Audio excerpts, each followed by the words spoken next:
The following account was compiled from fragments found in an encoded journal recovered in 2018 during the restoration of an abandoned monastery on the outskirts of St. John Rotondo.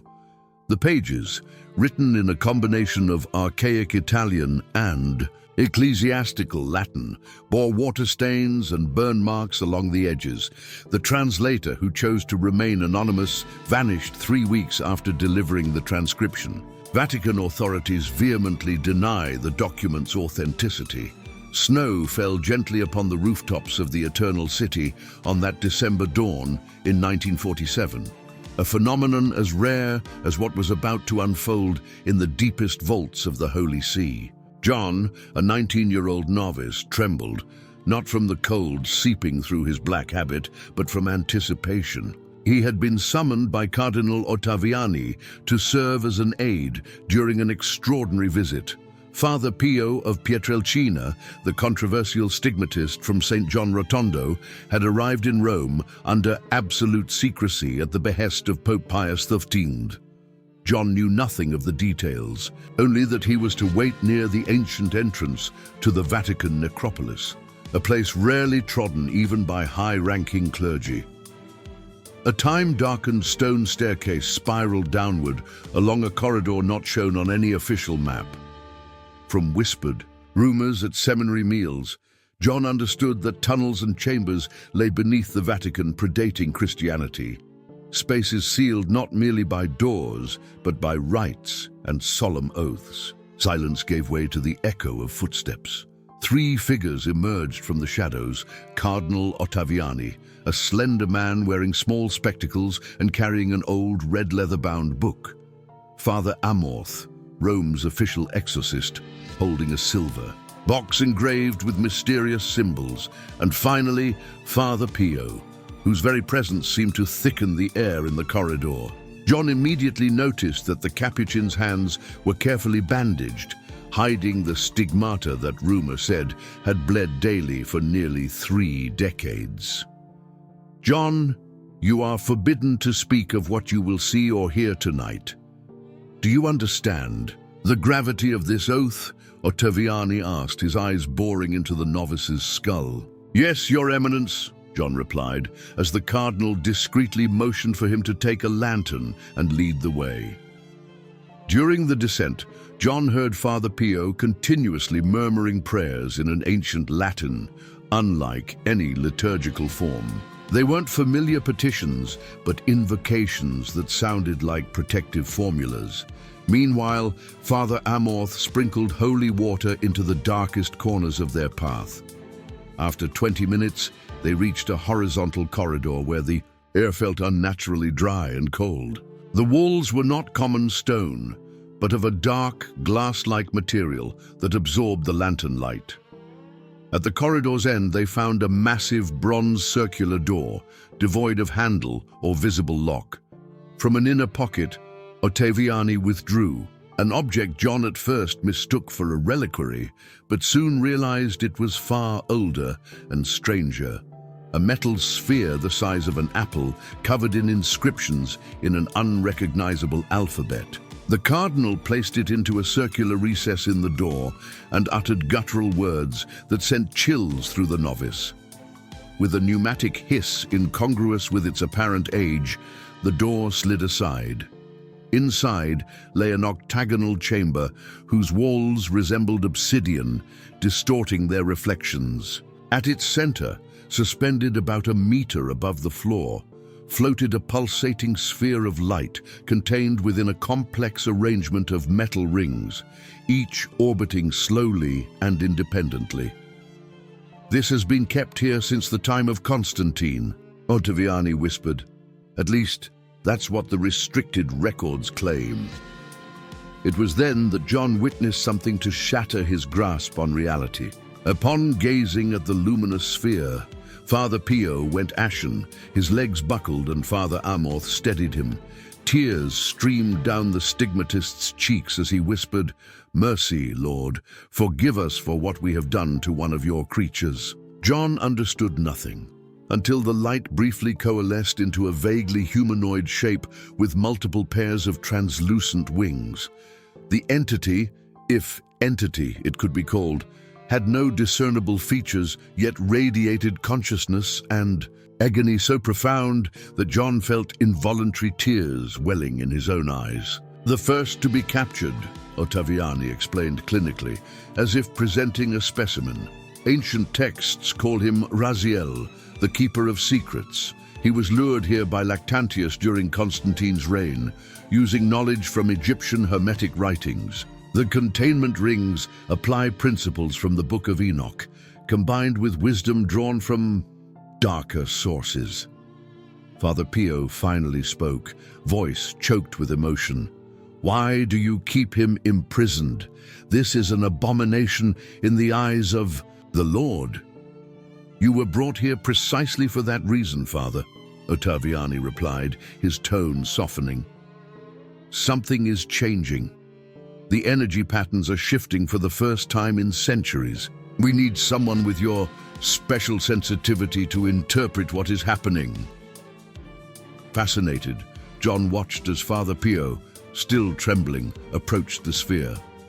The Capuchin extended his bandaged hands toward the captive being, and something extraordinary occurred. The wrappings began to redden with fresh blood, in perfect sync with the creature's pulsing light. He's trying to communicate, Father Pio murmured, closing his eyes as though listening to a voice inaudible to the others. He says we stand on the threshold. The veil grows too thin. What veil? Amorth asked, anxiety etched on his face. The veil between realms, Father Pio continued in trance. Between what you call the material and the immaterial. He says others like him prepare. The ancient boundaries cracked when we imprisoned him here. And now something worse is coming. John saw Ottaviani exchange a meaningful glance with the exorcist, as if confirming a long-held suspicion. Completely out of his depth, the novice wondered why he had never heard of captive angels hidden beneath the Vatican. Ask him about the Qumran manuscripts, Ottaviani instructed, referring to the newly discovered Dead Sea Scrolls. Father Pio, still in silent communion, shuddered. He says the scrolls are mere fragments. The full revelation was split into 7 parts and hidden in places where reality is most fragile. One piece lies beneath the waters of Oak Island, another in the Taos caves. If you value these revealing accounts that few dare share, support our work to continue uncovering the hidden truths that shape our reality. The interrogation continued for another hour, with Father Pio acting as a reluctant intermediary. John, however, noticed something deeply unsettling. The longer they remained, the stranger the ambient light became, forming complex geometric patterns on the reflective walls. Something is wrong, he finally whispered, unable to contain his dread. Look at the shadows. Their silhouettes no longer matched their bodies, taking on elongated, angular forms that moved with subtle autonomy. The air grew heavy with a metallic odor reminiscent of distant storms. Father Amorth was the first to react. He snapped open his silver box, producing an aspergillum. We must leave immediately. The containment is failing. Impossible. Ottaviani protested, though his voice trembled. The seals were reinforced under Pope Benedict XV. Nothing can... His words were cut off by a high-pitched moan from Father Pio, now on his knees, blood pouring from his hands and eyes. He suffers, the Capuchin stammered. All of them suffer, and we are the jailers. Inconceivably, one of the metal rings orbiting the sphere halted mid-rotation, quivered like liquid mercury, then fragmented into metallic droplets that hovered before, clattering to the floor with a sound that seemed to warp through dimensions. Get out, now! Amorth ordered, dragging Father Pio away as he began reciting the prayer to St. Michael aloud and hastily. The 4 men retreated toward the entrance, but John noticed with growing horror that the chamber's walls were subtly reconfiguring, its geometry shifting as if the laws of physics were being locally rewritten. When they finally passed through the circular door, Ottaviani triggered a hidden mechanism that slammed it shut behind them. From beyond, they heard an unearthly sound, part choral chant, part slow-motion shattering of crystalline structures. What just happened? John's voice trembled uncontrollably. A momentary breach in the containment, Ottaviani replied, regaining composure. Such events occur when someone as sensitive as Father Pio connects too deeply with the entity. Father Pio, now slumped against the corridor wall, stared at the cardinal with profound sorrow. You don't understand what you've done, do you? This isn't a prison for him. It's an anchor. As long as he remains here, others cannot fully enter. But confinement is killing him, and when he's gone... Silence spoke louder than words. During their return to the surface, none dared to speak. John observed Father Amorth muttering prayers and glancing back as if pursued. Father Pio moved like a man decades older than his 60 years, leaning heavily on walls as they ascended. At last, in the basilica's main chamber, Cardinal Ottaviani faced John with piercing intensity. From today forward, you will serve the Holy Office directly. You are transferred to my private quarters as personal secretary.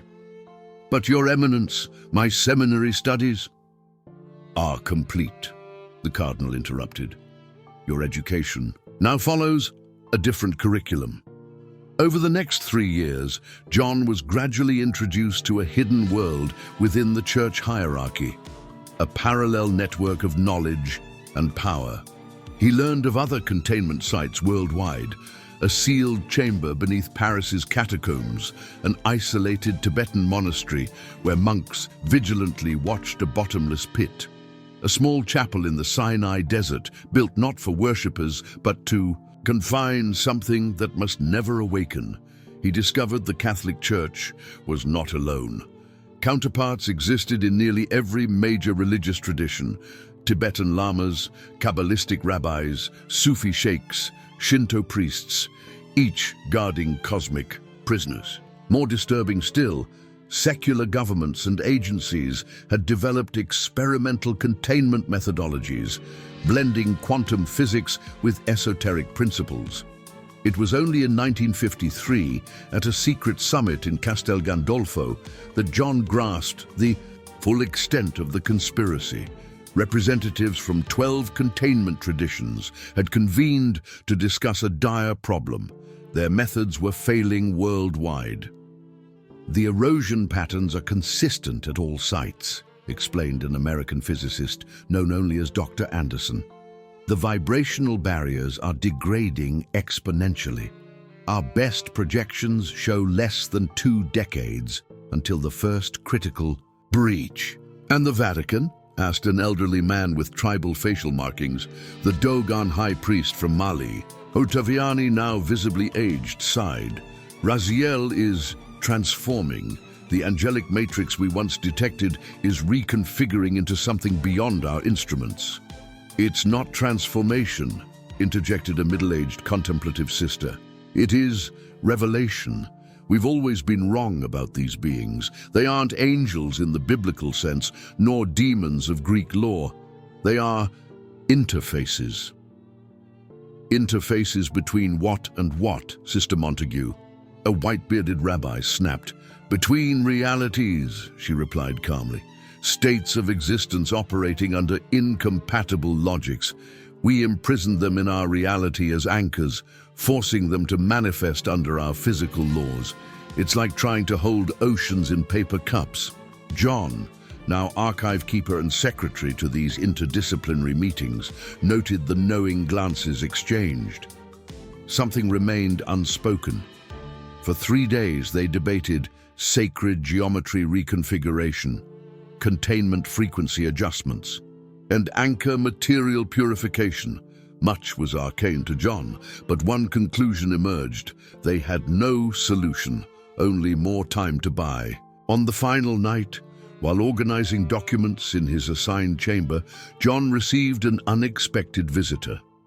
Father Pio, absent from formal discussions due to ill health, appeared at his door. "May I come in, son?" the Capuchin asked, voice rough with age. "Of course, Father," John responded, kissing the stigmatist's hand. The bandages had been removed, the wounds now darkened permanent marks. Father Pio sat heavily, studying John before speaking. "You understand what is truly happening, don't you? Beyond the scientific theories and theological jargon." John hesitated. "I believe so, Father. We are losing control of forces we never fully comprehended." "No," Father Pio corrected gently, "we never had control, only the illusion of it. What is occurring now is a cosmic correction, a realignment." He produced a small cloth bundle. Unwrapping it, he revealed a fragment of the metal ring that had shattered that fateful night. "I recovered this before the guards purified the chamber," he explained. "I've studied it. It speaks to me." John felt a chill. "Speaks, Father. Not in words, but in visions. It showed me what is to come." Father Pio extended the fragment. "Touch it, and you will see also." Hesitant, John reached out. The metal was surprisingly warm, pulsating subtly under his fingertips as if it had its own heartbeat. Then, without warning, his perception expanded. He saw Earth from space, not as NASA images portrayed, but enshrouded in an intricate web of light, a cocoon of interwoven luminous geometries. At certain points, where the known containment sites lay, the web glowed fiercely, then dimmed. The entire structure trembled, losing coherence. Beyond the web, John perceived presences, vast, unknowable intelligences waiting patiently. Beyond reality's thin veil, they were not hostile, he realized, merely different, operating under principles so alien that their proximity distorted our reality. The vision shifted, offering glimpses of the future, scientists uncovering inexplicable quantum anomalies, simultaneous outbreaks of paranormal phenomena worldwide, subtle shifts in fundamental physical constants, and finally a gradual emergence of a new collective human consciousness, adapting organically to the changing structure of reality. When the vision ceased, John found himself breathless, tears streaming. "It is not the end," he whispered. "No," Father Pio agreed with an enigmatic smile. "It is transformation. Creation was never a completed event, but an ongoing process, and now we are about to witness its next phase." "Why show me and not Cardinal Ottaviani or the others?" "Because they would try to prevent the inevitable. Their identities, their egos, are too invested in the current paradigm. But you, John, you still have the openness to accept change." Father Pio rewrapped the fragment. "This is my legacy to you. When I depart this world, you will be guardian of this knowledge." John frowned. "What should I do with it?" "Nothing for now. Observe, record, prepare.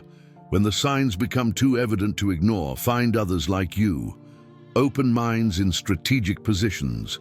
Form a network, not to contain, but to facilitate the transition."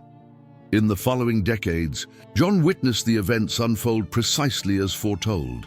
He became a bishop in 1978, gaining access to deeper church secrets.